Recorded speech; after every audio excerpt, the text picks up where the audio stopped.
acknowledge that perspective. Yeah. Oh yeah. Yeah. So we appreciate you taking time out hanging with us. Oh, no problem, man. I'm honored. Trust me. Trust me. I'm honored. All right, fellas, thank you so much. So again, everyone, welcome to That's What He Said, a gentleman's forum to uncover the thoughts of our Black men through transparency and vulnerability. This much needed dialogue is intended to cultivate our families, improve our communities, and begin practical steps towards healing. So again, greetings to our extended family in the chat. Thank you for joining in on our weekly dialogue. If you're new joining us, welcome, you're in for a treat. For those returning, we thank you again. Again, it's your participation that brings this panel to life. So we appreciate you. Let us know what city you're joining us from in the chat. I know we tend to have Dallas in the house. We have a big representation of Broward and Miami. And we also have Denver. Don't leave out my hometown. So let us know where you're joining us from. But fellas, happy Sunday. Another Sunday. Blessings. Happy Sunday to you. All right, so I'm excited to have you all back with us. I'm curious to know this week, what song best describes your mood? What were you vibing to this week? I'll start with you, Joe, because you always got that hit list. Listen, man, I've been on that Lil Baby, Emotionally Scarred, man. That thing go hard. If you to download it, man. It's some tell you it's a good little vibe, man. You know. Mm-hmm. All right, we're gonna add it to the playlist. Chris, what you been rocking to this week? This week is Don't Worry About a Thing. Get it back to Bob, huh? Yep. All right. Nice week. Mm-hmm. Mark. Yes. Actually, I've been rapping. I've been leaning on a little something out of the late 80s.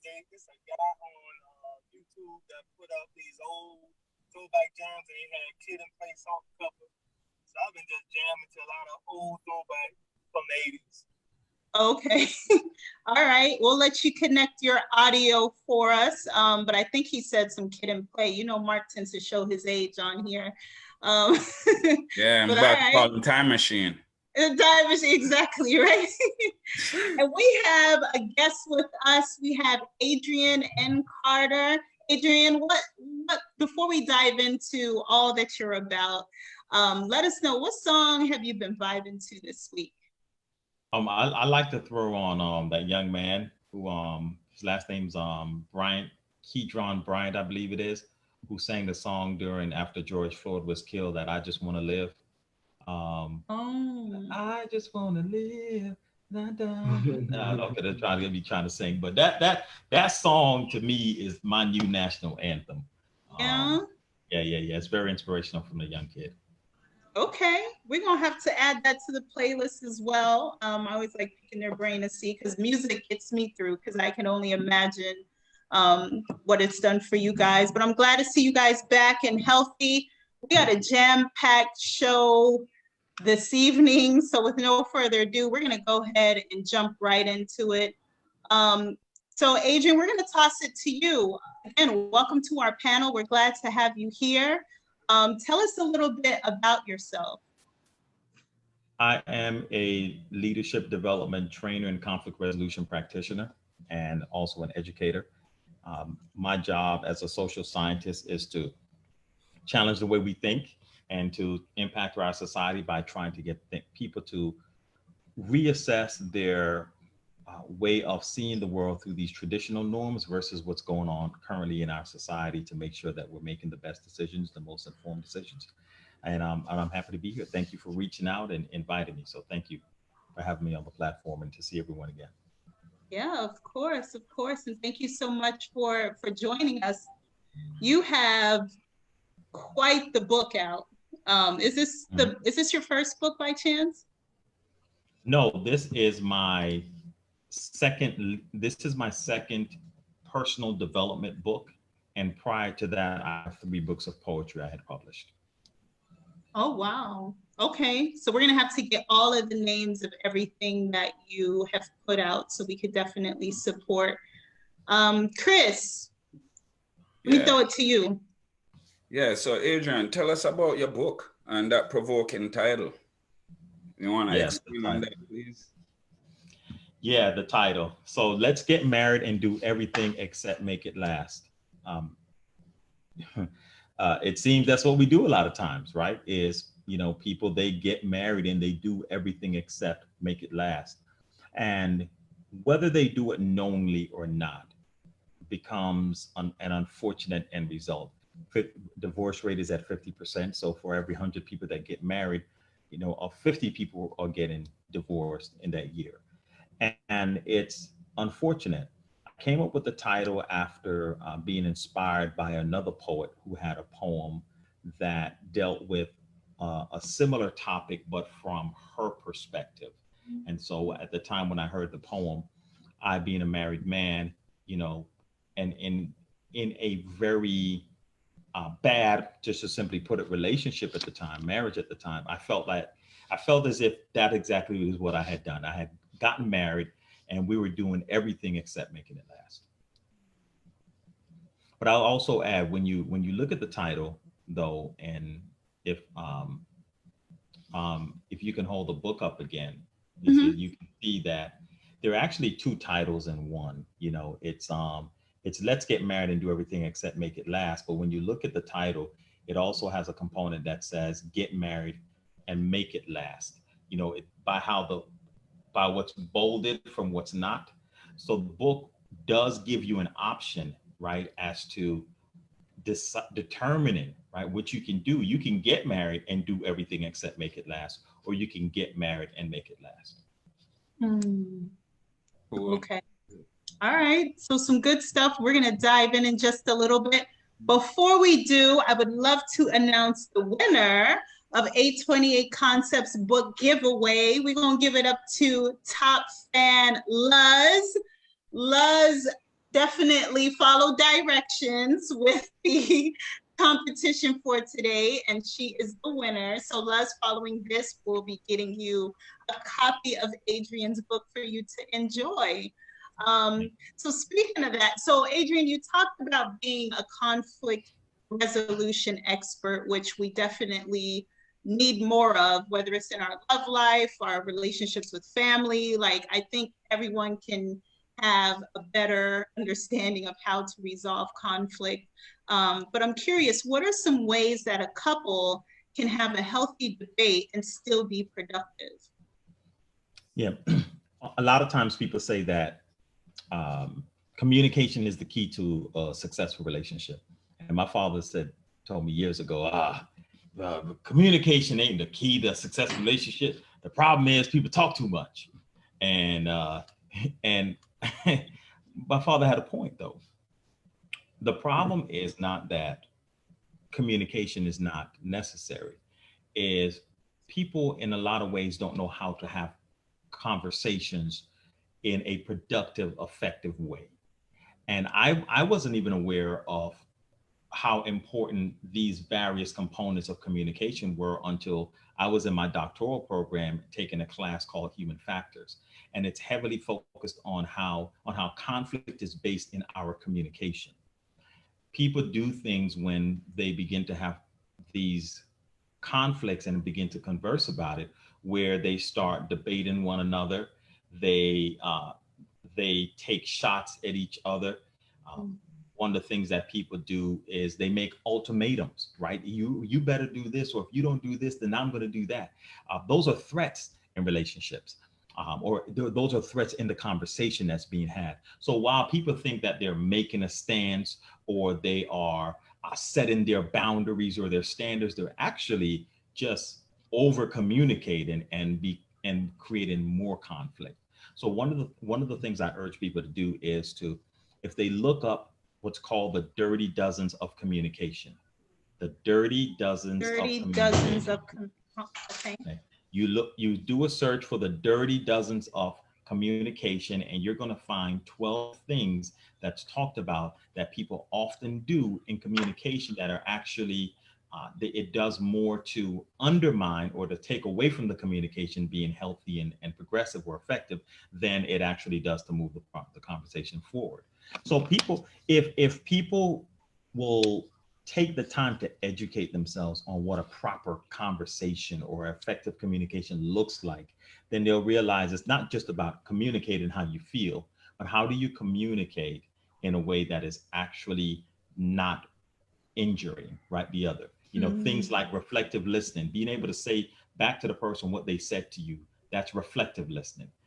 Active listening is paying attention to what the person is saying and you're listening for understanding as opposed to listening to rebuttal, right? So if just that alone, entering a conversation to really try to understand what the other person is saying or their perspective, where they're coming from, it can get you farther than probably where you've gotten before. Okay, I saw Joe and Chris shaking their head. Anything you want to add, fellas? I definitely appreciate the insight that you give on it. I just want to elaborate on something that you said earlier in the intro. You said that that you got the idea from someone, and I just want to, if you don't mind sharing exactly who and what made you continue on with the story that gave you that idea. Yeah, in fact, she and I are planning to do something together because I want to definitely acknowledge her. We're going to put out a little promo video to talk about the book, but also talk about the journey of the title. Her name is Camellia Red Riding Hood, and she is a phenomenal, amazing poet down here in South Florida. We call her the queen. What do we call her? The queen of poetry in South Florida, and she has a poem that went to the effect that, let's do everything except get married. And in the poem, she talks about, a couple being together. They may live together, they may house together, they may have a child together. So they're doing a lot of things together. But when she asks for something in particular, or when he has a particular type of behavior, his response to her is, "We're not married." Ooh. I was married at the time, right? So for me, the same take on the poem for me was, while her said, "Let's do everything except get married," I was like, well, felt like I've gotten married and did everything except made it last. So that's how the title of that came about, from inspired by Camellia Brown, also known as Red Riding Hood. Listen, that collaboration is going to be a hot one, because I know just from my own circle, so many people that can identify with either one of those. Right. So that's going to be good. Chris, anything you want to add? No, just to add on to what like Joe said, you definitely seem to have an eclectic style. So I would like for you to like share like some of the books you might draw from your sources. Yeah. Some of the books, say that again? Yeah. Like some of the books or sources you use, like any books you read. Okay. Yeah, so you seem to have a eclectic style, you draw from various sources, a wide range. So, we here like to read the books. So I mean, so that's good feat. That's a good statement. When I wrote this book, I wrote the book from several places. One, my personal experience, having been married and going through the divorce process. And I wrote the book to talk about the impact that men experience in relationships, whether through the separation and divorce, but the fact that men are not socially allowed to emote, right? There's this idea that being a man means that you need to just chuck up your losses and move on with your life. Men are not supposed to cry. And it's okay if you're hurt or you feel bad, but go over there somewhere, and you're not allowed to express that. It's almost viewed as not being masculine. And I ran into that roadblock. I ran into a roadblock with dealing even within my church space, where it's like, it was more about, well, Adrian, you're the man, so man up. You're the man, well, you need to do this or change that. And then that's the communication from other people in the world. When I was going through my divorce, that's I've heard even one woman say, well, a man is supposed to be able to lose everything and start over again. And I was like, how do we who says this? Where is this coming from? It was very hurtful to hear that as I was experiencing it, because I realized that, oh, I'm on my own as a man. And there were people around who helped to prop me up. But I realized that those people felt few, far, and in between. What I began to do is, even in simply sharing, somebody would say, "Oh, how are you?" And we'll say my wife at the name at the time. And well, we're not together. We're divorced, or we're going. And it became, "Oh man, I'm sorry to hear that, man." And then I could just remember the faces of a number of men just saying, "Yeah, I know, I've been there." Wow. "Oh, you've been there. I didn't know you were married before." "Yeah, it ain't something I really talk about." "Why not?" Man, it was horrible. Okay, why what happened? Why do you say it was horrible? And I began to get these stories of men, right, who I didn't even know were married before, or when they began to open up and talk about how things were bad and how women, wives have just woken up one day and said, "Hey, I don't want to be in this anymore." Men who have experienced domestic abuse, domestic violence, men who've been used and then left, and all these different things. I'm like, oh wow, you never hear these stories. You never get to hear these stories. The challenge that I find is that women are allowed to share their stories. Our society allows for women to be victims. Men are not allowed to be victims. In fact, socially speaking, men are viewed as the victimizers. So even when a man is a victim, it's viewed as less impactful. I mean, think about this very idea. A woman can accuse a man of rape, and then turn around and be like, you know what, I made it up. It's lying, and off she goes. Off into the wind. Right? He could lose his scholarship, he could lose his job, he could lose his reputation, right? He could lose a lot, but then the idea of a man as a victim is something, for some reason in our society, that's just, it's just fanned off, because we've agreed, unfortunately, to a narrative that women are victims and men are victimizers. So my book addresses that issue by telling my story and begin to look at our greater social construct in society, and how we view our social norms, and how we view gender roles. And so my research became those other men that I was talking to, and my research became content from my doctoral program, because as I was writing the book, I was also in my conflict resolution studies program.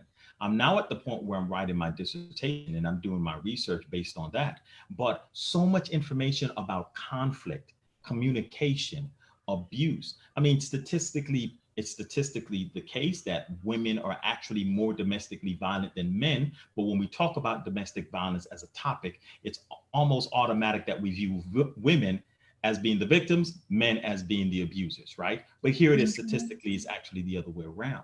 So my source became also just divine revelation.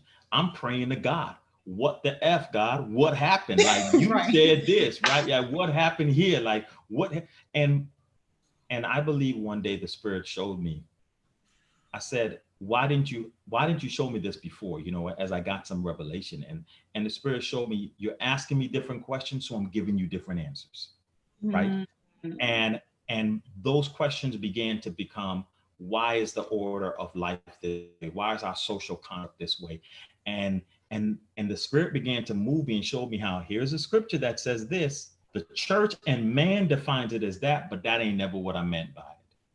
So men have used this to prop up patriarchy, and it began to show me how patriarchy is just as detrimental for men as it is for women. Men are killing themselves trying to dominate and have control over the woman. Yep. Like, they dying trying to do that.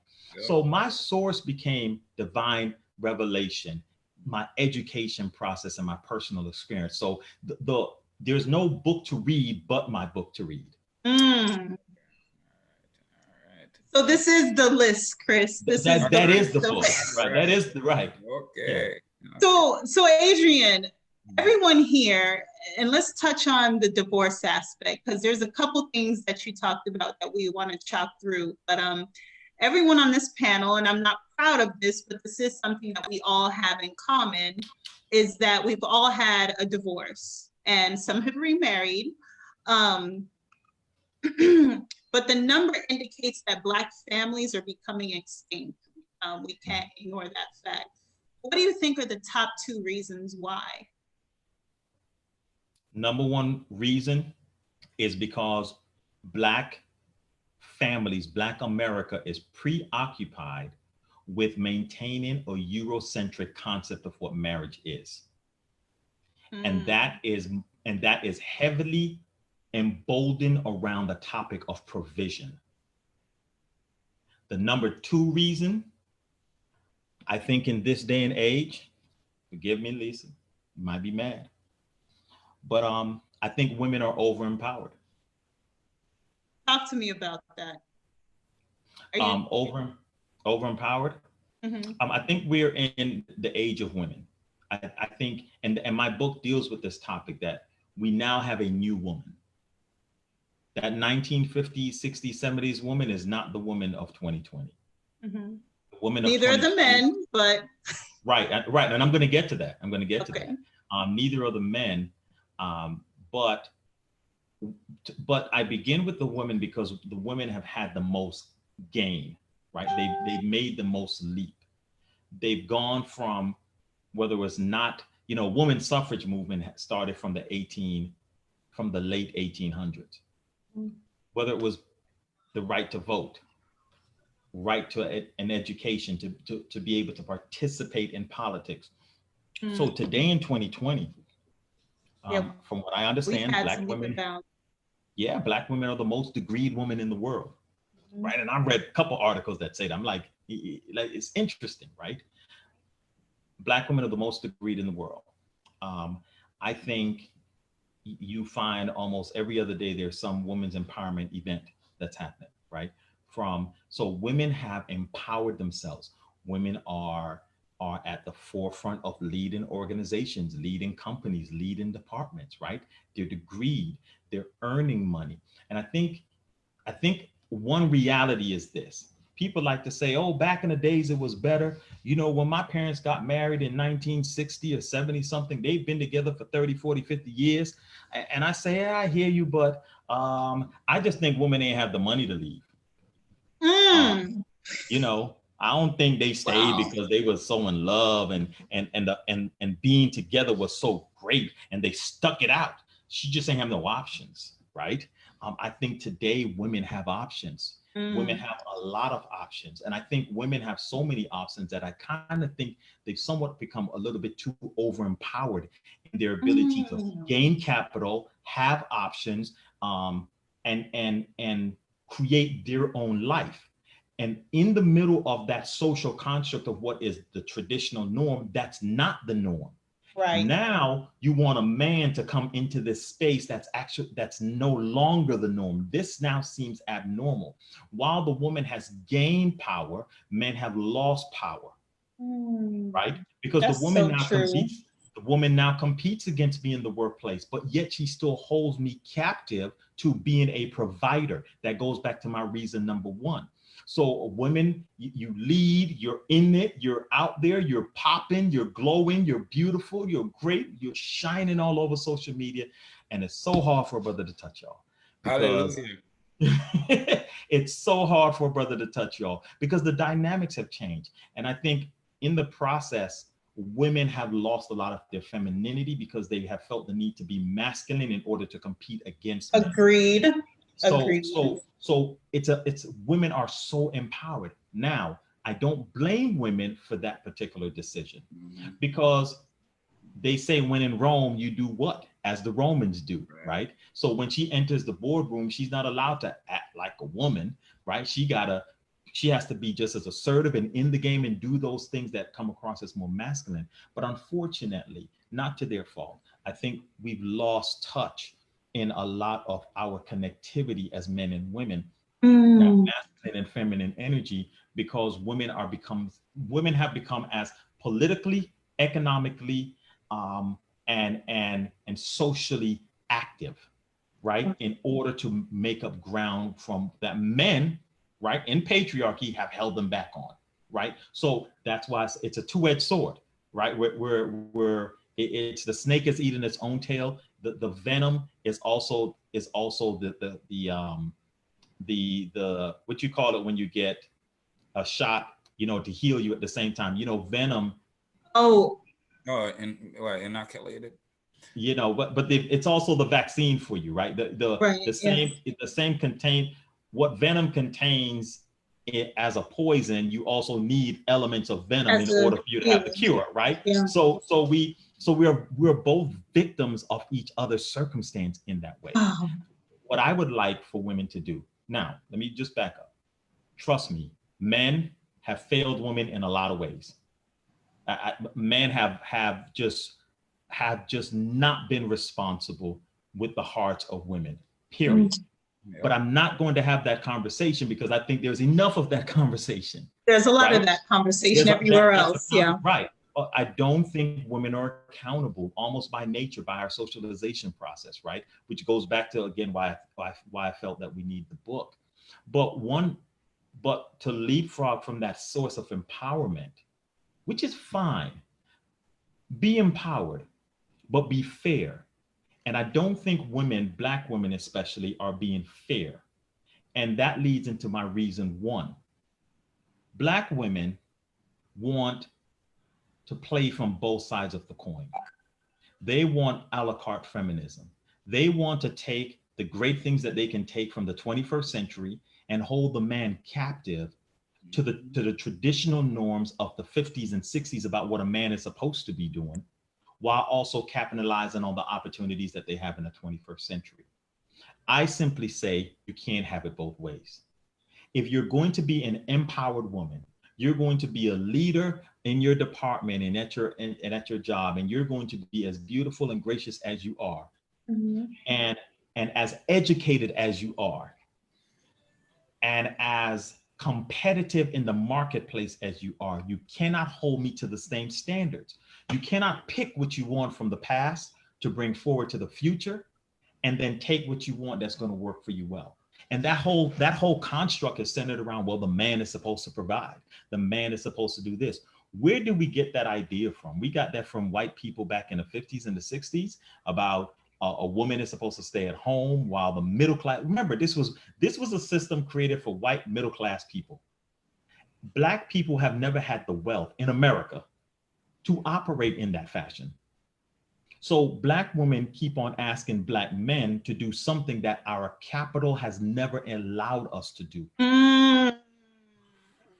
So here it is that you're making money, even making more money, but somehow saying that my lack of money makes me less of a man. And as a man, I need to still find a way to be the provider, even when you make more money. That's almost enslavement.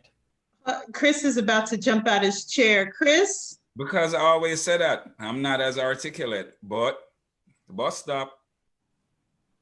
Chris has this philosophy that more women need to look at men who are at the bus stop versus having these unrealistic standards. But you bring up a very touching point about a la carting feminism. Is it possible to have it all though? Like, what if she leaves it at work? Or what if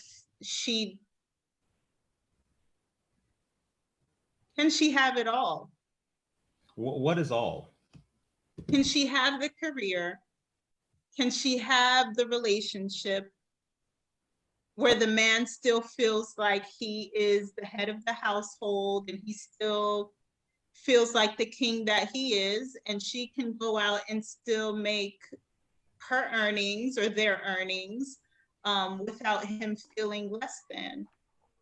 Absolutely. But I think we're going to have to change a number of things within our social construct in order to allow for that to happen. Number one, we're going to have to stop defining masculinity through provision, right? And provision meaning financials.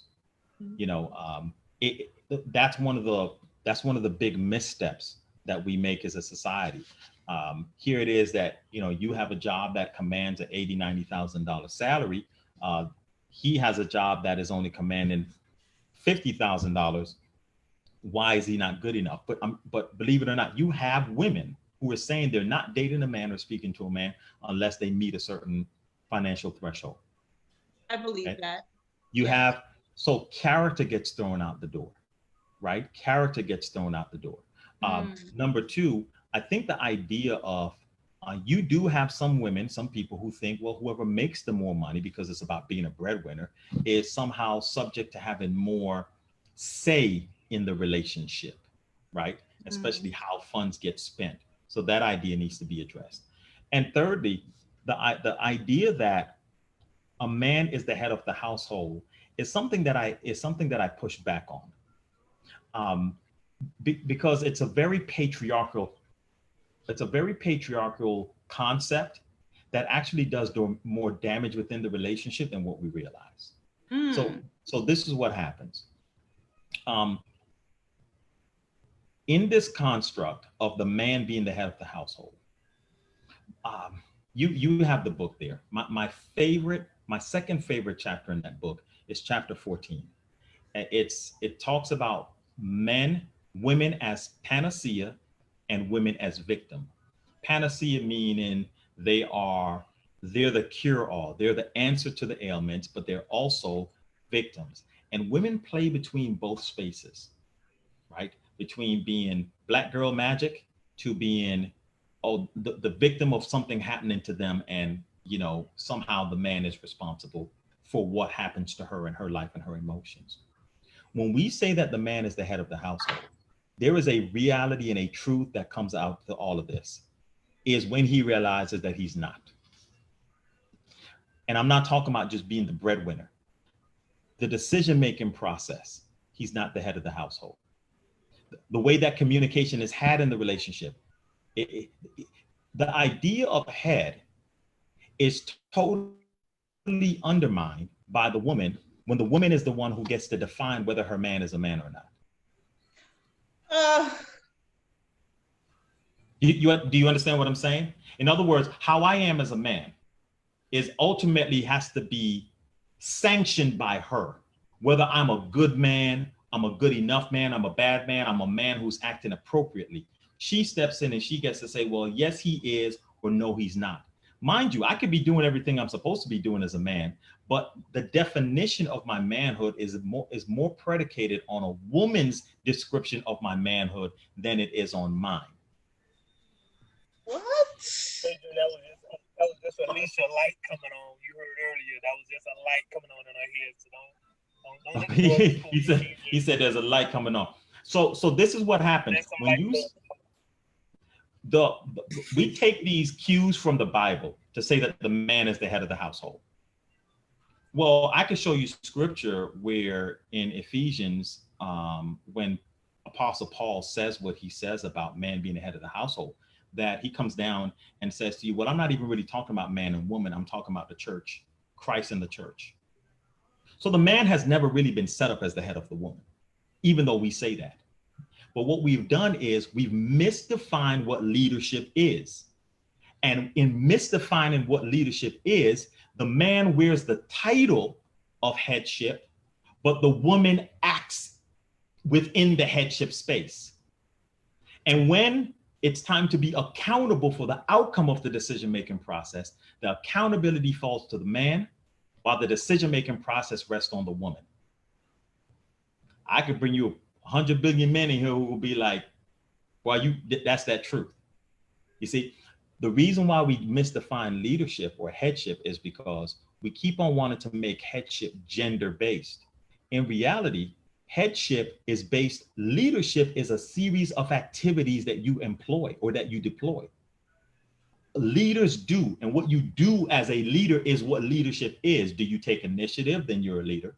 Do you delegate? Then you're a leader, right? Do you have effective communication? Then you're a leader.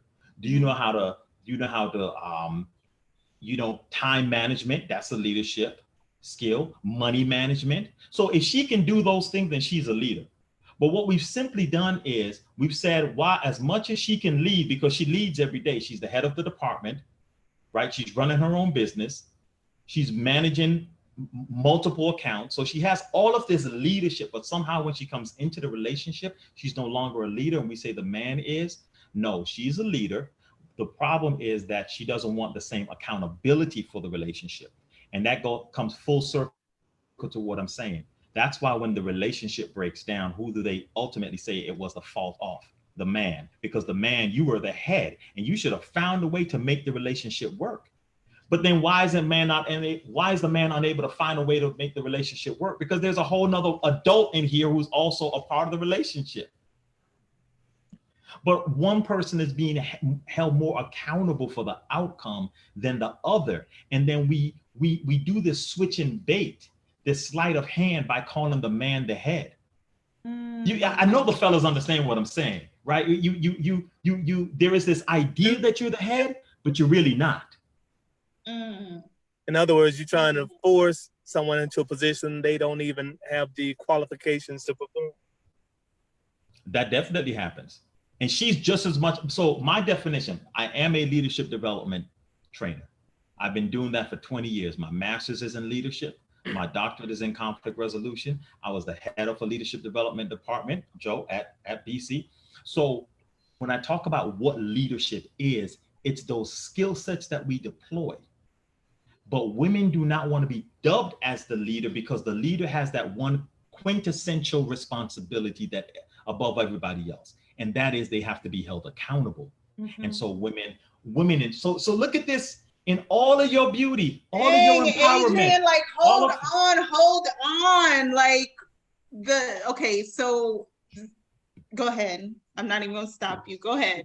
It's in all of your beauty and all of your power and all of your degree and all of your leadership and everything that you are, that is so amazing. When it comes to the relationship, women somehow fall less accountable within that space. So what I'm saying is, if you want part of being able to have a successful relationship, as I write in my book, identify her as a leader. Women, stop saying that you're not a leader. Stop this whole thing about who's the head, because if there's a head, then there's a tail. And if there's a head and a tail, then that means people are going to have conflict. And most people are not caught up they're caught up in power struggles in relationships. Because the man says, well, I'm the head and I made a decision, so this is the way it's supposed to be. And she goes, well, I'm your wife. You're supposed to take what I said into account.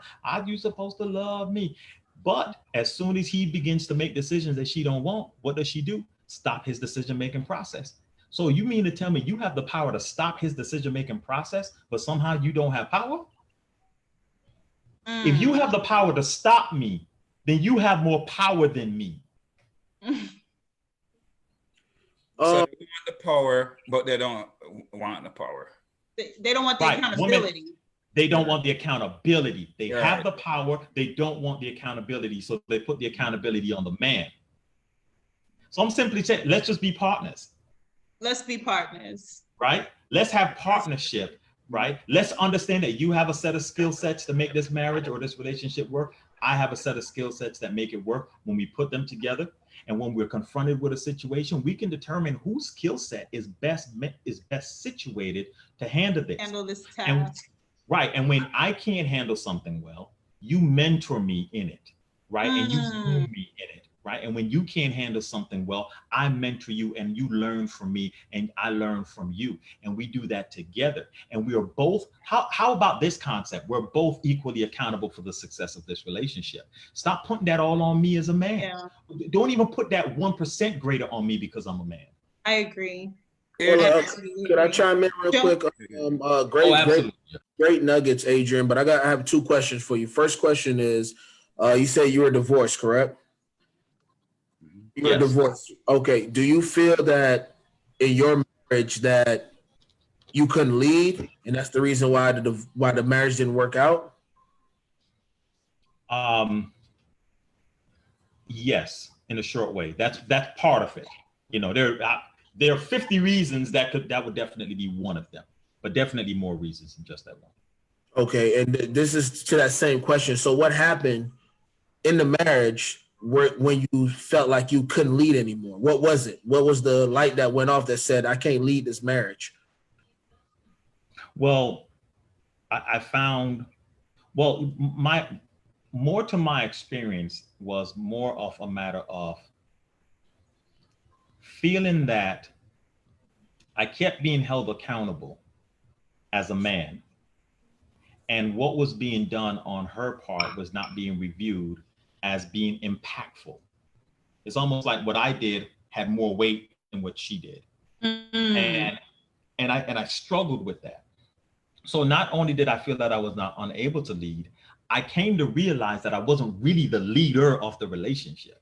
Right? It was more about ensuring her safety, emotion, security, right? So it was all, a lot of it was, well, you're a man, you got to figure it out, right? You got to take care of this home. But that becomes just one dynamic, you know, of so many more things that were happening and shortcomings that I also had in the relationship where I failed in my responsibility as a husband as well. So would you say that with your accountability and because you say you protected her emotions, you made sure she was good, you made sure that the family was good, what accountability did you do to her to make her get up to your standards as a man, to make her understand that, hey, what I'm giving to you is what a king or a leader is supposed to give? Well, you know, I don't, for me, my revelation simply came at a point where my ex at one point used to say that she's not a leader. And I used to, and so in hindsight, right, it became so glaring. I'm like, she kept on telling you that she wasn't no leader, right? Like she'll have a situation at her job and I'd be like, well, you know, why don't you step up and do this? I'm not no leader. That's not what I do. And it's saying I don't want accountability. Exactly. It's saying I don't want accountability, right? I don't want the responsibility and I don't want to be held accountable. I don't want my hands dirty. Right. But then there's a whole lot of complaining about what the problem is, right? But I'm also, but in leadership is conflict resolution. So we're going to talk about this problem all day. We're going to try to find a way to fix it. So what I lacked was the wisdom to know how to coach in that space. Okay. And so this may sound worse than what it actually is, but there's a lot of truth to this. Think like if you're a coach and you're used to coaching high school players, right? There's a certain speed to any game that high school player is going to play with. There's a certain level of intelligence and understanding the game. But then you're now coaching, Little League. It's a much different game at that level. As a coach, you have to find a whole new set of strategies, right? I'm also an educator. So when I teach 8th graders, there's a way that I can communicate to 8th graders, then I can communicate to 6th graders. I start talking to the 6th, man, I have to come up with a whole new way to speak to 6th graders and get them to understand the same concept.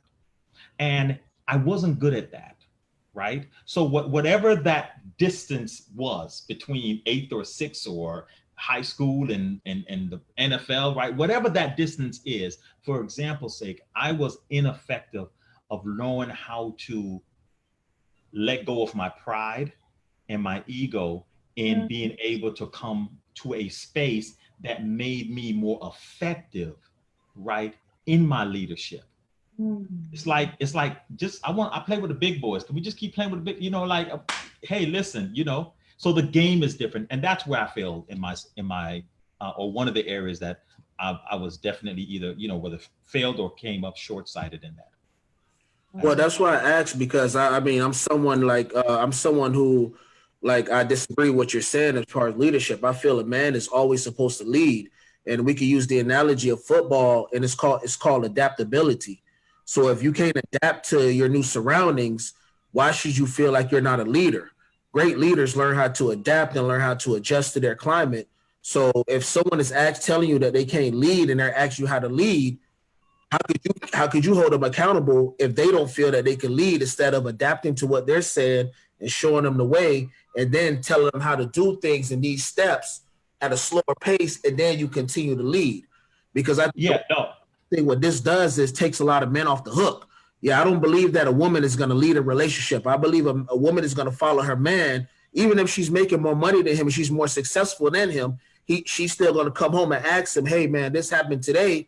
And he should be able to say, hey, babe, you know, I think you should go about this way, because that's a leadership aspect. A woman put in a leadership role of a family sometimes is not going to lead like how a man is going to lead. A man is going to show you how to hunt. A man is going to show you how to. Let me ask you this. Mm-hmm. If a man is having a hard day and he comes home and he says, hey, babe, this is what's going on, what do you think I should do? She's going to give the advice. And communication. But that shouldn't take away his leadership aspect. Right. So what you're doing there is, couple things. One, that's the same behavior that we just described. If the woman comes home and she's had a hard day and she says, hey, babe, I'm going through this, and he offers her back advice, that's one thing. But you call that leadership. When I gave the scenario the other way around, you called it advice.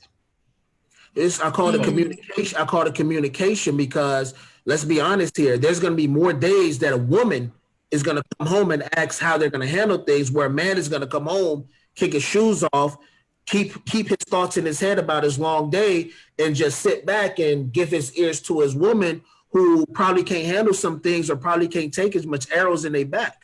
And that's where I tend to disagree. Or you don't give us a chance to, because you don't say anything. No, we give you a chance to, but it's been history. History has shown. No, but he's saying that men don't take the opportunity to do so. A man is not going to show as much emotions as a woman, and that's just the truth. Where also a man is going to have broader shoulders than a woman. And that's not knocking a woman, but a man's job is to listen to his lady and communicate. Yeah, I'm not going to come home every day and say, oh, man, I had a long day at work. Then at some point, I expect my lady to look at me and be like, man, this soft fat, you acting like a square right now. Like, you know, just man business, to where my lady's going to come home and she's going to say, well, man, this is what happened today. How would you handle this? And I should be like, well, this is the reason, because they carry more emotions than a man. I think when we get into the mindset of saying, hey, I failed as a leader, you know, because I didn't think I could lead. And I respect everything you're saying, but this is just how I see it. I failed as a leader because I couldn't answer certain questions, or there were certain things that I felt that she wasn't appreciating. That doesn't mean that you're not a leader. That just means that woman doesn't value what you bring to the table, because your next chapter could value those things. And now we're going back in a full circle to say, well, I'm back leading this household. Yeah. And it's woman who we think is a leader could feel like you weren't a leader, and she's going to somebody who's a nobody, and she's going to regret leaving you because, damn, I had the person that was giving me the guidance, giving me the light, who has the knowledge, who's giving me the program, but I didn't want to take the time out to listen to him because I was so concerned about me and my feelings that I didn't take the time out to worry about him and his feelings. And I feel that's what it's supposed to be. Well, I think you're correct in a number of things that you're saying, but this is where I think we also become where things get conflated or kind of jumbled up, right? So one, what you said before about not being able to adapt is 100% absolutely correct. One, and that's why I say, you know, there's so many nuances in my personal story that led to the breakdown of the relationship, because ain't nothing like an uncoachable player. Right? So that's right. So that concept too, right? In the analogy of that player, man, you come at a time with some players where they are not coachable, right? And you don't know, and you call another coach to know, hey, what you do with a player like this, right? And sometimes you could have great athletes who are not coachable. I would contend that I was in a situation where trying to adapt became exhausting for me, or became overwhelming for me at one point, right? And in dealing with someone who I didn't feel who wanted to be coached at some point, right? Because it's one thing for me to say, hey, you know, Alicia, hey, do it this way, da da da da da. But then after a while, like, why we keep going through the same thing? So there is that aspect of it. But I do think part of what patriarchy ends up doing, though, Joe, is it does exactly what you said, and I don't think it's for the better of men, is it ends up putting this greater pressure on the concept of what it means to be a man, that I get to come home and as a man, I have to, I'm going to hold in what's going on with me, and so that I can be more available, emotionally available for her, and the concept that she's going to come home with more things that's weighing in on her. Men are not less emotional than women. Emotion is a human being concept, period. If you're human, you're emotional. The difference is how we socialize people around emotions. When you tell the boy to stop crying and that boys don't cry, you're then teaching that young man how to suppress his emotions or to redirect how he expresses his emotion. That's all it is. The emotions are still there. The long day that he had, the agitation, the irritation, the annoyance that he's feeling in that space is still there. How does he deal with it? If he deals with it by being quiet about it and not feeling that he has a safe space to go, whether to his significant other or to a good friend or to someone who's a co-worker that they trust, what has ultimately happened with men is men grow to a point where they become overburdened, stressed, depressed. This is where our mental health aspects comes into it, right? This is where men become chauvinistic, hypermasculinity begins to displays, right? On the far ends of the extremes when we talk about things like this. And in the same breath, we have made room for the woman to be the one who's more emotional and expressive, while we've told men not to. And what I'm saying is we have to find a way to balance those scales, period. Right? Wherein a man has a safe space to go to. And now me being who I am, Joe, I agree with you. Listen, I come home, I let work be at work. But you want to know something though? Lisa, you can't come home every day and tell me something's going bad at the job now, babe. That can't be what you do every day now. Every day, You that wears on anybody. That would wear on even on homegirls, that would wear on. Right. So that means you have to have better coping skills. Right? So I need to work with you on better coping skills, but I'm not going to differentiate. And this is where you and I, we really don't disagree, Joe. We're simply just using different words. Yeah. Right? You use the word of, well, hey, because what's going to happen now, Alicia, is we're going to talk about how to cope with these situations at work. We're going to talk about what you're doing. We're going to talk about how's your meditation, what's your prayer life like, how much time are you spending with you, have you talked to your boss, right? How can you avoid these situations? How can you be preemptive? We will talk about some coping skills, okay? Now, Joe calls that leadership, right? Me as a man providing you leadership, but let me tell you something. I expect you to do the same for me. I expect that when I need that same type of help, that when I'm saying I can't figure this problem out or I got this going on, I don't care if I only come to you one time out the month, you better be available to give me the same thing. Now, Joe may call that advice. I still call that leadership.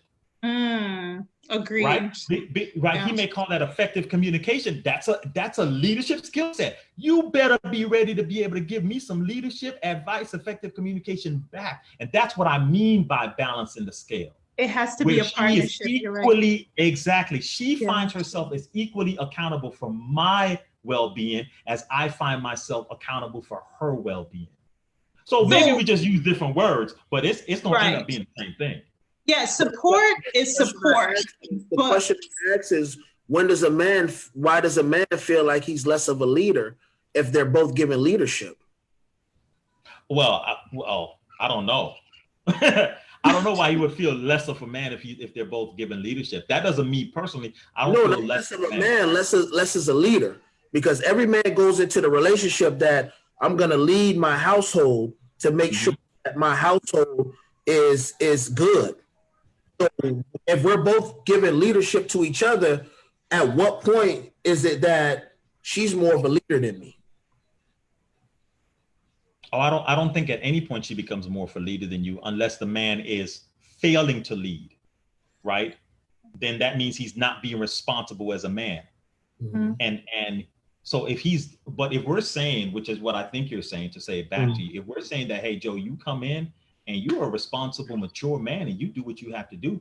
And then she's a responsible, mature woman and she's doing what she has to do and you all are reciprocating, then that's ideal. That doesn't make but a him lot of less than times man. pride and ego gets in the way, and that causes it to get a little but hairy. we're not talking about pride and ego. It goes back to the question that I asked is you said that you felt like you weren't a leader. And then it's like if you were giving advice to her and she felt she was a leader and then she gave you advice, why do you feel in a divorce that you weren't a leader? Oh, you're talking about me personally? Yeah, like personal or anyone that feels like they're divorced, that they failed the divorce, they failed the marriage because they stopped leading. And it's like, okay, if you were there for her and you were the one that was uplifting her to let her know, like, hey, listen, adjust your crown. You're a leader. You know, you're my leader. You're a leader of this household. You're a leader of this family. She didn't want to be coached, remember? Yeah, but why do you feel like you weren't a leader? No. I see what you're saying. No, I didn't feel that I was less than a leader. So personally, that wasn't for me. I felt that my leadership was not appreciated. Right. Okay. I felt that what I was bringing to the table was being undermined. You know, ain't nothing like your leadership being undermined. You know what I'm saying? Yeah. And that's why I was saying why then if you go to your next relationship, are you going to change what you do because you knew that she wasn't appreciative of what you did, or are you going to continue being you, that young Black king that you are, and continue to lead from the front and not from the back? Oh, absolutely. Yeah. No, that doesn't change. No, that doesn't change for me. You know, I've become, even in writing the book, you can even see my progression in being more rooted in who I am as a leader and as a conflict resolution development practitioner. My book, the subtitle to my book is a heart to heart with men on loving and leading, right? Because that's exactly what I think we do. We love, right? Those are the two things we're doing in a relationship. We're loving, right? We're in the act of that, and we're also leading, right? But what I want people to get from the book, men specifically, and women, you know, to stand on the sidelines and to watch this game that I'm playing with men in terms of the communication, in terms of what the book is communicating, is to show men that in your leadership, how to properly position your woman in understanding who this woman is in the 21st century, right? She's a woman with more opportunity and more skill sets. And so you don't want to even be a servant leader. In the last chapter, I talk about being a cosmopolitan leader, which means that you are more eclectic in understanding the world around you and how she fits into it. Right? So it's more fuel for you to even be a better and even stronger and a more loving leader. Very clear. And then I want to jump in. Sorry to interrupt, but I have to jump on this man up idea because I feel like it has crippled our Black men from communicating, from expressing emotions. So how can our Black men begin to unlearn the damaging effects of man up and begin the steps towards healing and self-love? And then the next question to that is, how can Black women help? So Chris, I'm gonna throw it to you for your thoughts before Adrian. My thoughts of man up goes exactly what Adrian was talking about. And goes back to what Joe was just talking about, because there's this power struggle that's going on, and now we bear all the burden, right? And so man up means I should, like Joe said, I should come home and I should take all the arrows in my back. You see what I'm saying? And don't say anything. But yeah, Method Man had a song with Mary J. I know that's not too old, right? That's not too that's not too old. That's a classic. He has a line in there where it says, she rubbed me on my back and said, baby, it'll be okay. And that's real to a brother like me. All right. So we need that support too. We don't need to be internalizing that much. So that's what I'm saying as far as man up. You understand? And then I'm from a different background, how I was brought up, because I see my father lead and I see my mother lead, right? And I see both of them go sick. And when you go sick, someone has to take the lead. When my dad got sick in the hospital and all that stuff for a while, my mom had to take the lead. When my mom got sick, my dad had to take the lead. And then when I look in the household, I see my dad leading certain activities, like, Right. like what Adrian said, certain activities he takes the lead on, and certain activities my mom takes the lead on. You understand? True So, partnership. so as far as like schoolwork, making sure this is all right with the kids, making sure we have that together is her, Yeah. right? But you know, everybody. So to me, this whole conflict comes in with the whole idea, just like what Adrian is saying, leading. So that's the man up part where you just must internalize. But I'm not from that background, so I see where it goes both ways. So it's more like a partnership. I actually had the blessing of experiencing that instead of this the head right now and I'm the, you know, that's to me is like, because as a woman looking in, it looks like when we hear man up, it looks like you put your emotions in a bag and you put it on the shelf, and the only emotions we're able to see from you all is anger or excitement from a sports team. But there's not much in between. Like there's not, like if you're stressed, it looks like anger. You know, if you're worried, it could translate to anger sometimes. So because it's so internalized, by the time it actually comes out, you guys are pissed. So how do we get in front? How do we begin to get in front of that whole theory of having to take all the arrows in the back and men being comfortable now to talk about their emotions, because we don't know them unless you say something, and a lot of times men aren't going to talk. It's platforms like this that a lot of people are actually able to hear you all's thoughts, because outside of something like this, men hold it in. So how do we just begin to debunk all of that and begin the steps towards healing?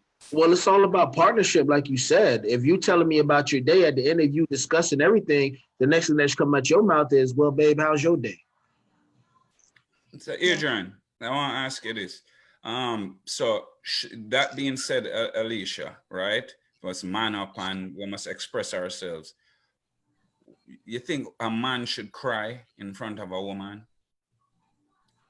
I think I a mean, man not like can it's cry like in a front of. death or something. You think a man should break down in front of a woman, especially if she's the one hurting him?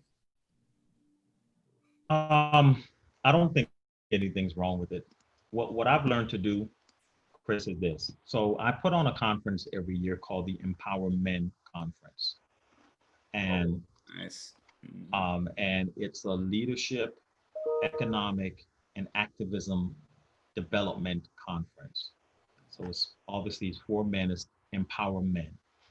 And one of the things that I pulled away from putting that conference on is when I searched, and I'm saying, okay, so what is a man? What is the definition of a man? So part of what I've come across in my reading and just in my understanding with working in this space, part of the problem in our society is that what it means to be a man is viewed through the lens of women. And what it means to be a woman is viewed through the lens of a man. Now, what I mean by that is a man defines himself in general, right, by what a woman sees as a man. The reason why he does that is for a very basic, natural reason: to mate. In Africa, they get in a circle and they drum, and that brother that could dance his ass off, boom, he mates, right? In the animal kingdom, he gonna fight, or he gonna, he's gonna open up his feathers and spread, right? So he does that specifically to be able to mate. Women are in the same predicament. They view what it is to be a woman through the lens of a man in order for them to be able to mate, right? For them to attract a partner.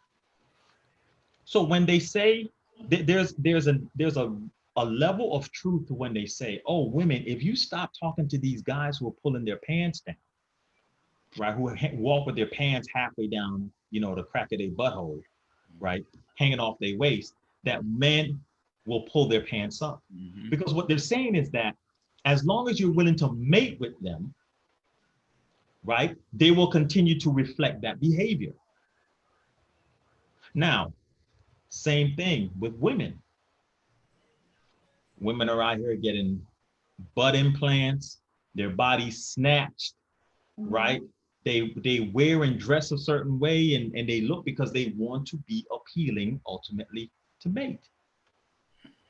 It really becomes that at the lowest common denominator. But here becomes where there is a next level that I began to understand. Chris, what if I define what being a man was simply by my own definition? They say a man is supposed to open the doors, pump the gas, pull out the chairs, do those. Who said that? Dinner. I wasn't right. Pay for the dinner, pay for the right. I wasn't on the committee. I wasn't on the committee that made that decision. I never got a vote. I don't even know who to make it an addendum to, an amendment. Who made this up? I was never on the committee. Stop telling me that this is what a man does.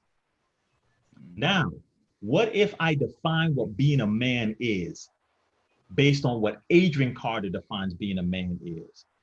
If a woman tells me that a man is supposed to pump gas when we get to a gas station, I'm going to tell her she's with the wrong man, because that has nothing to do with me being a man. And I've decided that for myself. I define myself by myself. You see where I'm going with this? I have removed these structures. So when there's a structure that says, well, men don't cry. So in this understanding, I came to understand something. The difference between being and doing. A lot of times we are defining manhood by doing. What do you do? As a man, it's what you do. I've learned to define being a man by being. I am a man because I am. Period. Yep. If I cry, I'm a man because I am. If I decide to not pump no gas, you could be mad as much as you want. I guess we ain't driving nowhere. We'll be on E, because I'm not a man because I didn't pump gas. I'm not a man because I make a certain amount of money or not enough money or this amount of money. I've learned to be a man simply because I am one. I am one because God made me as one. He has imbued me with the faculties of one. My intelligence is one. My character is one. My personality is that of one. I exist as a man, not by my doing, but first by my being. Now, as a man, in my doing, right? In my doing, now we could talk about what you would like for me to do. We still want the gas pump, Adrian. Yeah, I know. Every time I say this, y'all always want that gas pump. Y'all act like y'all don't ever pump it when we're not around. We pump it, we do, and we can do it. But those are just some of the things we like when you all do it. Right, I know, but somebody told you that, and I wasn't on the committee that voted for that. Yeah. And that's the point I was trying to make. It's like we have this manual that reads that wants this American dream, the white picket fence, and this is supposed to happen, that's supposed to happen. But when you leave the house, your man is going to teach you survival mode. You know, if you have to pump your gas, don't go on E and not pump your gas. Go pump your gas. I'll stay on the phone. Oh, we'll do it. Don't get me wrong. We're gonna do it, and we're not gonna get into a pickle where why should a man feel he failed because he didn't? We're not saying he failed. What I'm saying is, if we're both in the car, I would prefer if you did it. However, if I'm by myself, and I'm not going to harp on gas, but if I'm by myself, of course I'm going to pump my gas. Yeah, but a lot of things don't last because, like Adrian said, a lot of women or a lot of people feel that this is how it's supposed to be. So they build up this anger towards like, oh, you made me pump my gas. You made me do this. Oh, I didn't open the door this one time, so it's this. So I absolutely agree that between Disney, between culture, between experiences, it has passed down things that we've just adopted. I completely agree. Like, we haven't asked enough questions to say or to even define what our role will be in relationships. We just get in them. But that's the thing. We shouldn't have to ask questions. We should. No, you have to ask questions because you can't assume. The questions that you ask has to be questions like, Alicia, how you doing? How are you feeling? What makes you smile? What do you want to do? But not questions to where, hey, is a man supposed to do this? But that's what I'm saying. I don't agree with the assumptions. Yeah, but that person that you're asking questions to, they don't have all the answers. But in the moment, the man that you're with, if that's what they're doing and they're making you happy, then you have to be satisfied with that, because the grass is not always green on the other side. That same friend that's telling you, oh yeah, girl, he's supposed to do that. You shouldn't take nothing. No, we're not going off the sideline. I'm talking about things like culturally that we've just adopted. Yeah, but who are you asking? Well, that's what I'm saying. No, you all are saying the same thing. You're in agreement with what you're saying. You know, you're really in agreement that there is a society. We're born into a world that already has an agenda established for us. Yes. Right now, people like myself look crazy because I'm telling you, I ain't with the agenda. I've decided to take the pill that zips me out of this room and puts me back into the matrix, and I've unplugged. You know, that takes me out of the matrix and I'm unplugged. And I've decided that I will define for myself who I am. Yourself. And then through a conversation, I get it.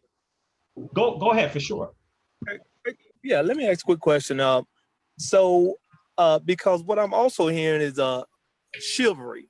So are we confusing, or can someone confuse what a man should do over just being showing chivalry? You know what I'm saying? That because that doesn't necessarily mean that that's what make you a man. But I can't see myself in the car and my woman is outside pumping. I don't think that has anything that's to do with defining me as a man, but just showing chivalry. So are we confusing the two? No, I'm not confusing the two because they run together, right? So using pumping gas as an example, let's just stay there for a moment, right? Now, let me, as a disclaimer for those who are watching, pumping gas, I don't know, maybe I'm too smart for this. It's asinine to me. It is a lower level thinking thing to do. It requires no brain muscles, right? So nobody is saving the world by pumping gas. Okay, so let's just say it's not a big deal. Okay, whoever does it. But I'll ask this though, right? What's his name? I only see his phone title here, so I don't know the name. That's Mark. Mark. Okay, so Mark. So you say you're in the car, and you can't see yourself.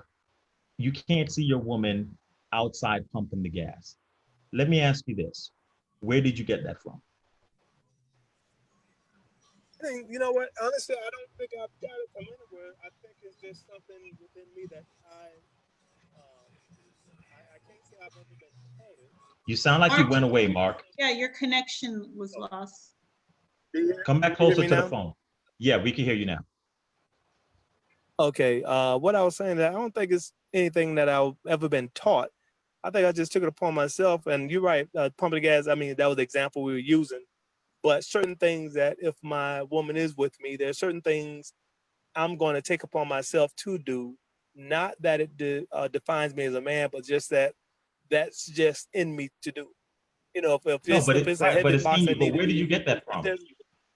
But where did you get the concept that? Go ahead. Well, so again, I'm not saying that it's something that if someone else did it, I wouldn't judge that person as, man, look at that joke in the car, his wife pumping. So it's nothing that I look for others to show. It's just something I do. So I couldn't tell you where I've learned it from. I would have to say it's just something that's within me. But I don't judge a man by if he's pumping gas or holding an umbrella over his lady head or opening the door. Those are not judgments I make, but that's just something within me that I do. Yeah, no, that's fair enough. But you know what does happen in our society is that it goes back to what Alicia was saying, right? There is a Disney, people don't even realize it, even if they're atheists. They don't understand that America is built on Judeo-Christian principles. So there are a lot of things that we do that's based on the Bible, and you could be an atheist, right? It doesn't matter. Our legal system is based on the 10 Commandments, right? So there are a lot of things that even when we are not able to pinpoint where we've gotten it from, there is definitely a curriculum at work.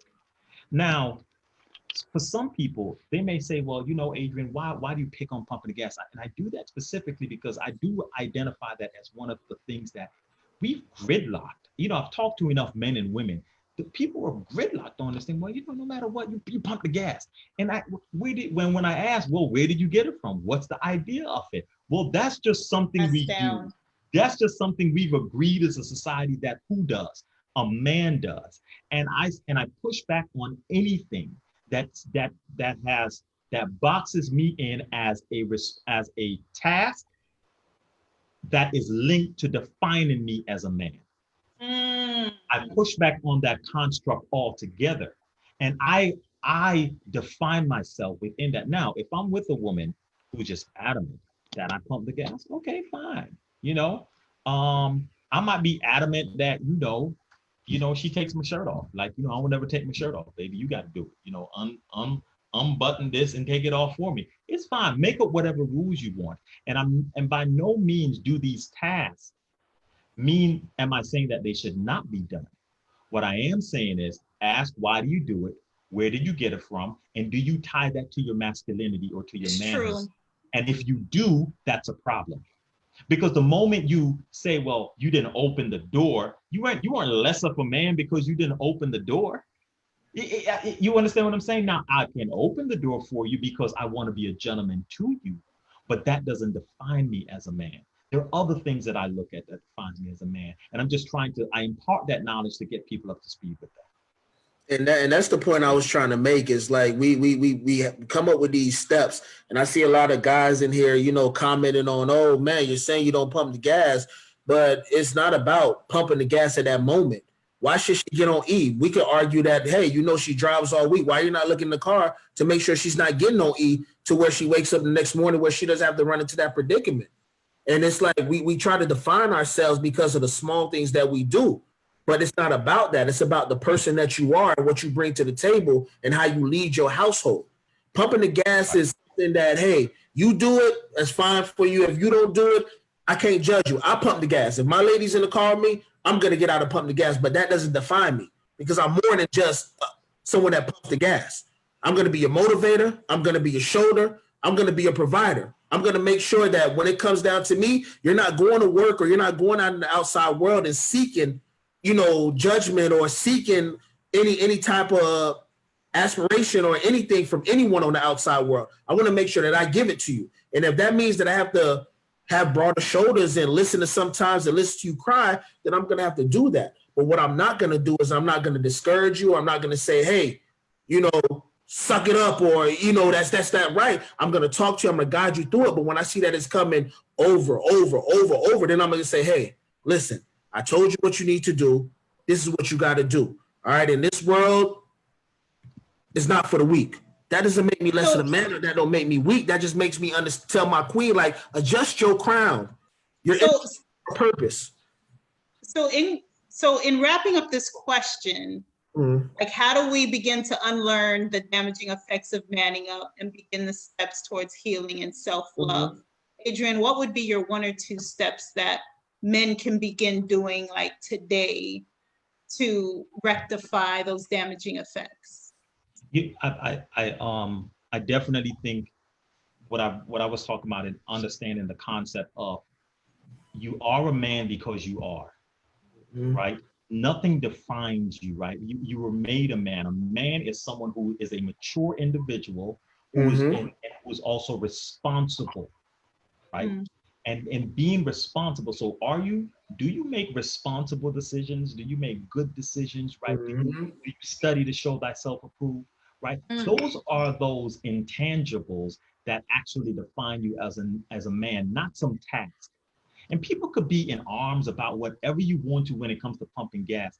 That is exactly part of the problem. If you can't get the concept about pumping gas not being anything to do with you being a man, and you not a real man, if you let your woman go pump your gas, then you're missing the idea of what a man is, because you're leaving yourself vulnerable to a task in order to be undermined in understanding that you are a man. So if you understand that you are a man because you are, that's the first step. Then the second thing is, what I'm saying is, develop the culture within your relationship that works for you. Develop a culture within your relationship that works for you. You know that this whole concept about pumping gas don't even make sense to Jamaicans, because the people attendants at the gas station pump the gas. Right. So It's not an issue. so what? You go to Jamaica and all of a sudden you're gonna tell the attendant, move, boy, move out the way. I gotta pump the gas. It doesn't make sense, right? Look at how simple, such a simple concept is so divisive. Pumping gas. Why? And somehow I'm crazy, or I'm in this alternate universe because we're talking about pumping gas. That has nothing to do with me as a man. I think that's an important element for men to understand, and that you build the culture that you want in your relationship. Okay. Good job. All right. So let's flip the script. So jumping back to your book, and again, for everyone tuning in, Adrian is the author of Let's Get Married and Do Everything Except Make It Last.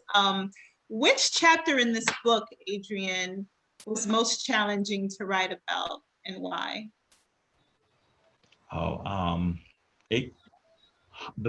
first half of the book, it gets better as I go along. I'm wide open.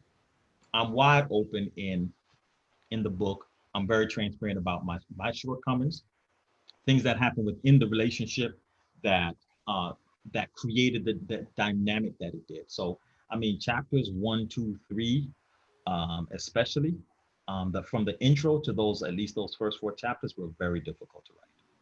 You know, I'm recording the audiobook as we speak, and I struggle through chapters 1, 2, and 3. Really? Mm-hmm. Yeah. Wow. What was it about it that made those, just how vulnerable you were? Yeah, how vulnerable I was, and unfortunately, having to relive some of those, I'm in the middle of it, so then it's like, okay, do it again, take this, take over, and after a while, it's like, oh man, that's messed up, right? Like, it became like, oh man, that happened, right? It's almost like I was seeing it again. There's a poem in the book that's in the second chapter, I think, or first chapter, and I choked up during the poem while I was recording. Really? Yeah. It's a poem about suicide, and the name of the poem is 100 Reasons to Live. And in the poem, I'm naming all these different reasons why we should live.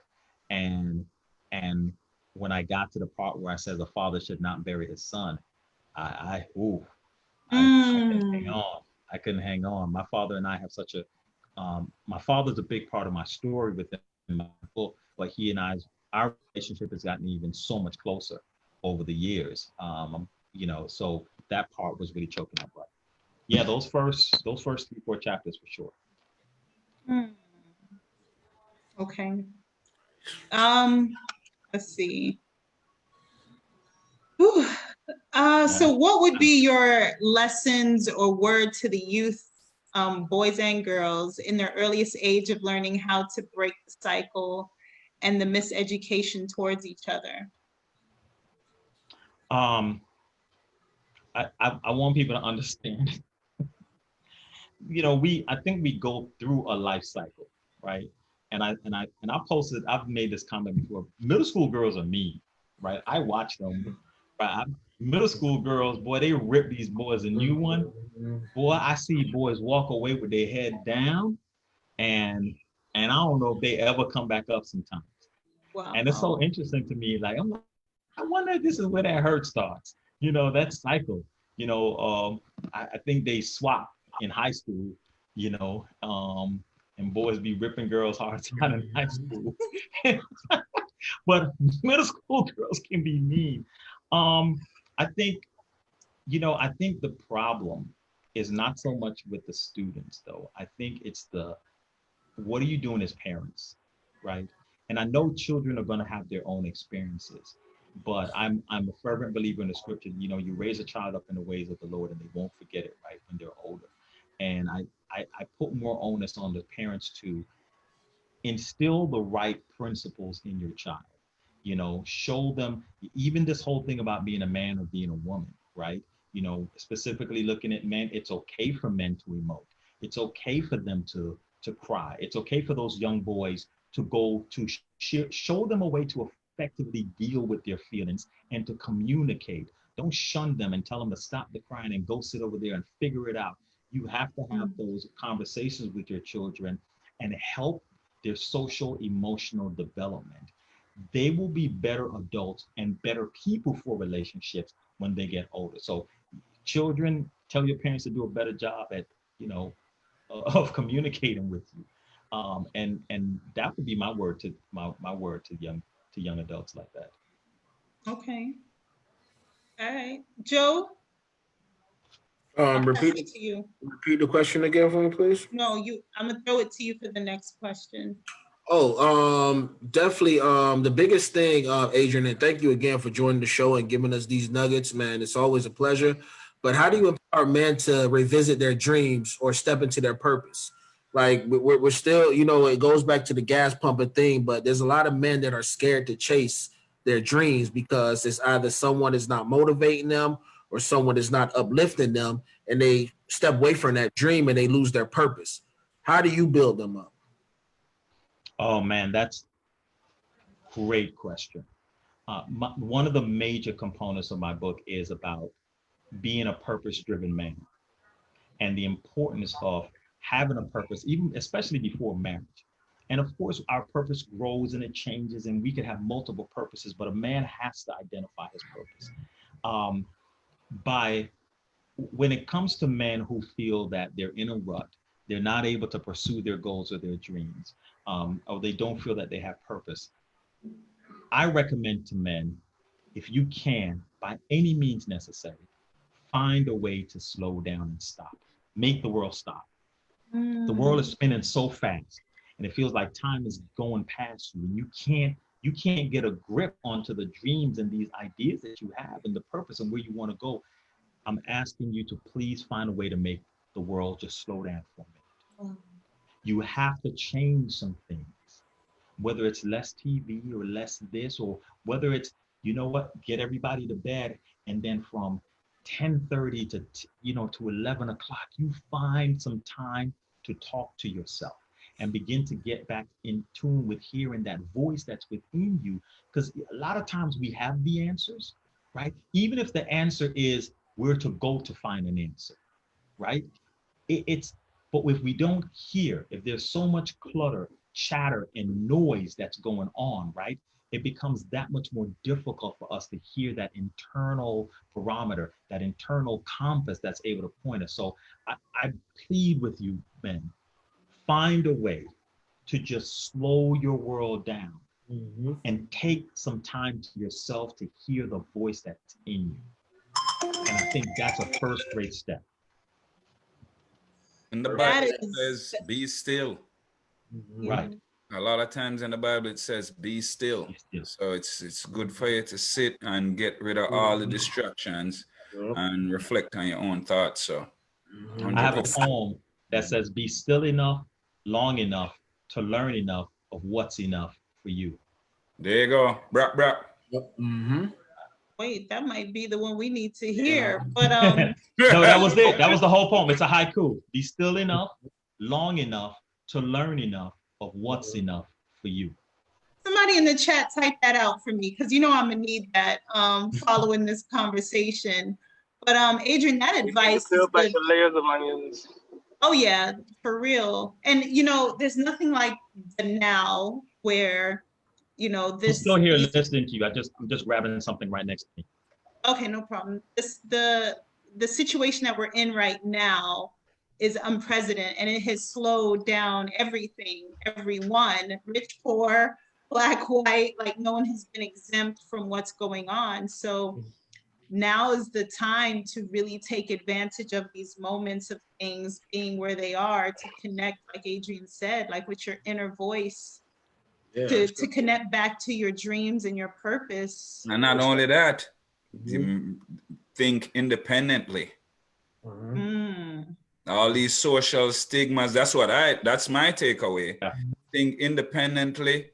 All these social stigma can just cause boundaries and restrictions. And man being, because that's first what we are, human beings. That's what we are. So we're supposed to be a being, not supposed to that. But I still as far as like what defines me as a man, I might have a little issue here because the gas pumping is something else, but I can't really see a woman washing the car or lifting anything too heavy, because then I'm gonna feel less of a man right there. Or I look at somebody else, if I see you letting your girl wash a car or something, so maybe I need to work on that type of restriction, but yeah. But I definitely encourage people. Yeah, I agree with Adrian say. That doesn't define you as a man. That's like me. I'm not gonna, if I can see a stranger lifting something, I'll be like, hey, you got it? Let me help you. Or, it could be a stranger. I don't just open the door for my girl. She's gonna walk through, and if there's 3 people coming behind it, I'm gonna open it up for them. Right. And I think that really defines me as a man. And it just shows your character. Yeah, it just shows your character. It shows that who you are, because there's men that do that, and when it comes down to making sure, providing and making sure their woman is comfortable, they fail at that. Right. That's the culture part, I guess. Adrian, you mentioned that you have a men's empowerment workshop yearly. Is this year's virtual, or are you holding off on this year's? I was fortunate enough to have mine that took place in February before the pandemic and the quarantine. So it took place on February 21st and 22nd. So we'll be looking to hopefully do that again in 2021 around the same time in February. Good. Okay, great. Keep us in the loop on that, because hell, I'll try to sponsor these fellas to go. Maybe by then I'll be able to just send y'all, you know what I mean? There's someone in the chat that I think that they're still Soulful Live right now. He or she, they're still upset about the whole holding the door thing. Like, they're really going in right the gas. Yeah, if you want to be a king, do king things. And I don't think they really understand that doesn't define you as a king. It's courtesy. So let's separate. It's the person.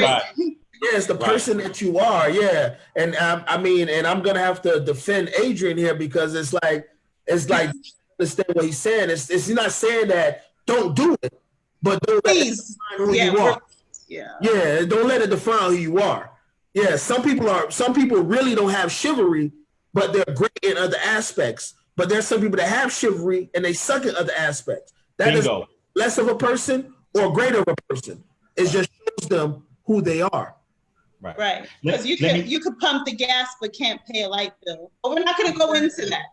Or you can play the Xbox all day, but hey, we're at the gas station. Let me get your card and I'll go pump the gas. That's not the same thing as you getting a car, pumping the gas yourself. It's different. You get me. That's exactly what I'm saying, Joe. Listen, Alicia, this is something I don't let out the bag much, right? But it seems like, we have this Jamaican panel going on. Listen, my stepmother's Bahamian, right? Okay. My father's Jamaican. Between my mother, my stepmother, and my father, I can sew, cook, wash, dust, paint, the car, tires, oil, light bulb. I'm a sound engineer. I'm an author. I got 3 degrees. I'm a bedroom bully. What? Listen. So I don't got nothing to prove to you. Yeah. You understand what I'm saying? So part of what I'm saying is I am so cemented in knowing who I am. That's it. That don't tell me I got to go pump no gas or open no door.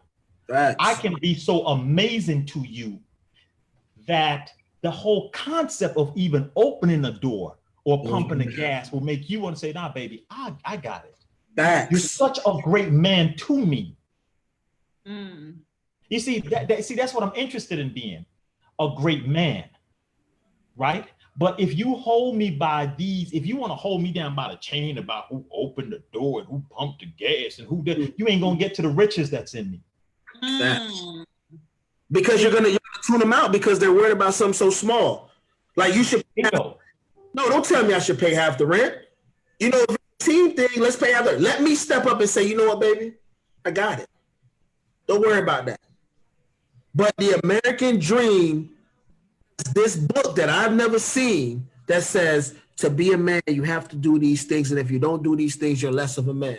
But us Jamaicans, we don't believe in that because we could do so much more. And I guarantee you, we're going to teach our daughters those same things. Right. Never rely on a man. I could do about 99 things and you keep talking about these two. Yeah. Baby, I got like 97 more things I do. Why we keep talking about these two? And I'm a teacher. Listen, I got 3 kids. If you come with a kid, I'm a teach their ass. What you need a tutor for? Adrian, I can't lie. I'm curious to know, like does your type of like interviewing for a girlfriend has to be pretty, because you study behaviors, you study people, you're a conflict resolution expert. I'm sure your first couple of dates, you probably be messing with them, huh? I don't even go on dates. I don't even go on dates. I don't even go out. I'm so inundated with my dissertation, my marketing and strategic planning business with my business partner, promoting the book. I don't have time for that. Like my dissertation is my girlfriend. And getting this message out and having the opportunity to be on these platforms, that's what I'm committed to, because I want to impact and have an effect on the way that we think about manhood and masculinity. And I want men to understand who they are and whose they are, and to stop being in this ball and chain concept, because these are the very things that leads to division and to conflict. And people are like, I don't know how I got here. Right. And so I do feel that it's my job to, and by the very nature of what I do as a researcher, to be able to say, hey, this is what I found out, and these are some of the conflicts, and these are some of the solutions that you can use. Thanks for making that sacrifice, Adrian. Yes. You hear everybody, so read the book. He's doing all the footwork. Yeah. All we have to do is just dive in and read it. Exactly. But he did the research, he did the gems. And that goes back to the thing you said, Alicia. It goes back to the women that you think that us men really want.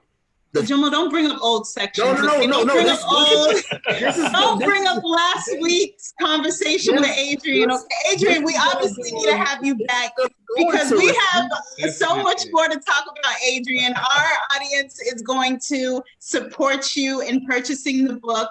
We can start a book club, y'all. Let me know when you order yours. We can Adrian, get our book club. and Joma need a whole segment alone.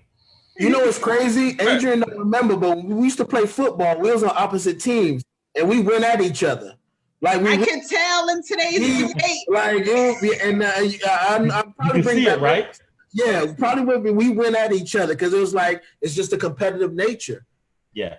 Listen, Joe, I really appreciated your questions, right? And I appreciated you pushing me and driving your point, because I think a lot of times I don't get those questions, but those are very important questions. I think that people have to hear, because this is not a one-sided one-sided story about relationship. This is as equally about how I have fallen short, right? And what I had to learn and go through in order to mature into the man who I am today. So you kept on banging on the door. I appreciate that. Definitely. It's the reason behind this is because we got a lot of men out there, and sorry to misquote, that cross their nuts. And they're okay with getting the easy way out. And really and truly, man, it ain't shit easy being a man. You know, there's a lot of characters that you got to play. There's a lot of things that you got to play. And a man is supposed to teach and nurture, and a woman will follow. It's okay for a woman to teach and nurture too, but a man is supposed to take that step first, and then eventually she does it. And that's the point I was trying to make, is that men are going to hear certain things. They be like, oh, well, see, I told you, hey, we can sit back and we can play on Xbox all day. No. Yeah, that's not being a man. Yeah. Stand the fuck up. Uncross your nuts. Stand up when you piss. So why you want to sit down now? I ain't mad at him. I want you on my team. I want you on my team. Yes. I mean, listen, I agree with Joe. Look, Chris don't know who showed up. He's like, who's Mr. Jackson?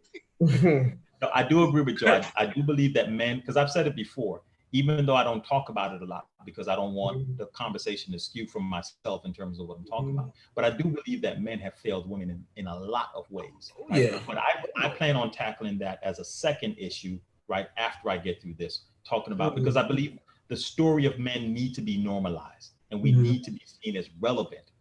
The story of men falling short, I think, is a topic that's being talked about by a lot of other people already. But if you understand the story of men and the impact and the emotions that men are going through and the crisis men are going through, then you can also begin to understand how and why they fail women. Yeah. How can you expect a man to be a man when he's not even understanding the concept of what it means to be a man, and he's ball and chain to these societal constructs, and the only thing he knows how to do is work and provide, but he does not know how to self-actualize. See, so I'm trying to get men to understand who they are in their being and not in their doing, self-actualize to a greater sense and awareness of self. Facts. And another reason why I asked the question, Adrian, because I'm someone who bet on myself. I was with someone for years, and you just see the light, and then a lot of times we want to stay around because we start blaming ourselves. But I'm that person that I know what I bring to the table, and I say, you know what, I'm gonna bet on me, and my next chapter is also great. I don't regret anything because everything's a learning process, and that's why I'm so passionate about it. That's why I ask the questions, because I want to know in a man's eyes, do you feel like you failed or you made the right decision? Because I have a saying, quitting while you're ahead is not the same as quitting. We got to dive into that the next session, because there's still so much to unpack. Chris, were you about to say something? Yeah, I was just gonna add something, last comment, what Adrian was just saying. And I think because of this pressure of how a man's supposed to be, it makes it easier for this racist system to make us fail. Given that we don't have any of these provided, any of these resources that they have to make you a man, to make you a provider. So I think that this, you just open my eyes to see how that plays into that narrative as well. So I kind of just tie it all in, and I said, so just because of this social stigma, it makes it easier for them to systematically marginalize us and do all this stuff. Right. 100%. So remember at the top of the conversation, I said that part of the problem is that we've bought into a Eurocentric idea of what relationships are supposed to be, right? But we never even had the capital. So Chris, what you're saying is right. Because we don't have the capital to operate, right, they pull the rug from underneath us, incarcerate men, we're criminalized, we're stigmatized, all of those things that happen toward men. Women, absolutely, to a lesser extent, Black women. But now that they have handicapped the man, the idea of the man looking like a man is no longer there. That image has disappeared. So now women step up and no longer see Black men as men or as good enough in certain situations. So what you find is the gender issues and the racial issues are exactly what he said. They cross over. They do intersect. So if you can understand that, when I say you, if we all can understand that what we need to do, especially Black people who does not have the historical wealth to do what white people do. If you got $2 and I got $1.50 and it costs $4 to get in, if we come together, we got $3.50 and we can work together to get the other 50 cents. And we can move into that space. But you got to get off the horse about what a man is supposed to do when you wasn't a real man, or you do this or did you do that? What you talking about? We both got it bad, especially as Black people. Shush the shush about who has it worse and dot. And if we could just combine our opportunities, we can work together to get to that next level. But but a lot of people are too preoccupied with wanting to maintain the social construct and those gender roles and that tradition. And by nature of what they are the very things that are holding us back from moving to the next level. And if you don't, and if you want to say, oh, Adrian, that's not true, okay, then it goes back to your question. Mm-hmm. Why are Black men and women getting married less? Why is the divorce rate at 50%? Why do we have so many single fathers and single mothers living in separate homes and not getting along? You answer that question then, right? If you think, if people who are listening say, oh, you're wrong, Adrian, then you answer the question, how did we get there? So at some point, we have to stop trying to live this Eurocentric ideal and begin to go back to our African roots, to our sense of self, to our communal sense of self that everybody else seems to operate with. Mm-hmm. Chinese people operate with it. Jewish people operate with it. Asian people operate with it. Nah, but where do you go spend your money, Black people? Someplace else. It ain't with the Black business. So stop telling me that what I'm saying does not make sense when economically, racially, politically, fiscally, racially, and psychologically, it all adds up. So now what we're gonna do? You can't say I'm not telling the truth. Max. You're absolutely right. Adrian, we would love for you, so it's a tradition at the end of our shows to have a poem, and our panel member, Mentor, couldn't be with us. Mentor, we still showing you love, bro. We miss you. If you would do us the honors, because we know you have many things that you are: author, poet, conflict resolution expert. I could go on and on. But if you would pull from your hat and just bless us with one of your poems, we would love that.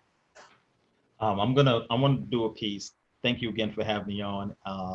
It's called The Black Man, right? In this piece, I have a video of it on my Facebook in light of what's been going on with the racial disparities and the killings and what we see. So the name of the piece is called The Black Man.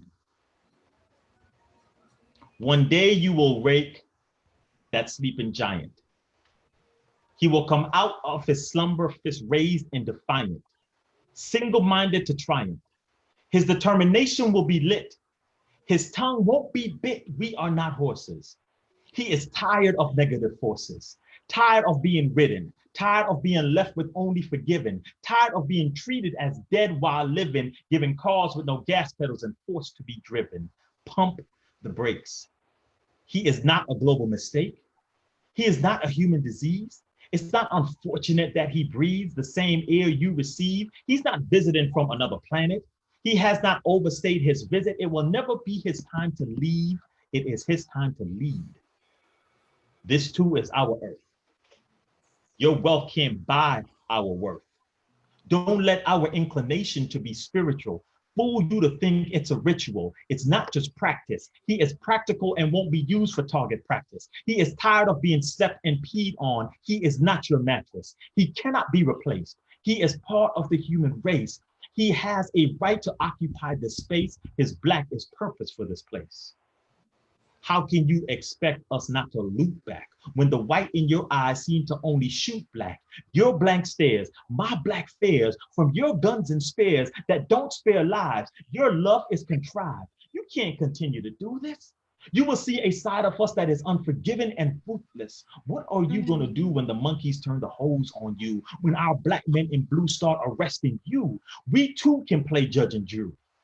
The Avengers came with a director named Fury. Black is the color of my skin. It's where I start. It's not where I end. There it is. Bop, bop, bop, bop. Yes. Bop. Okay. You know, yeah, that was dope. Yeah. That was dope.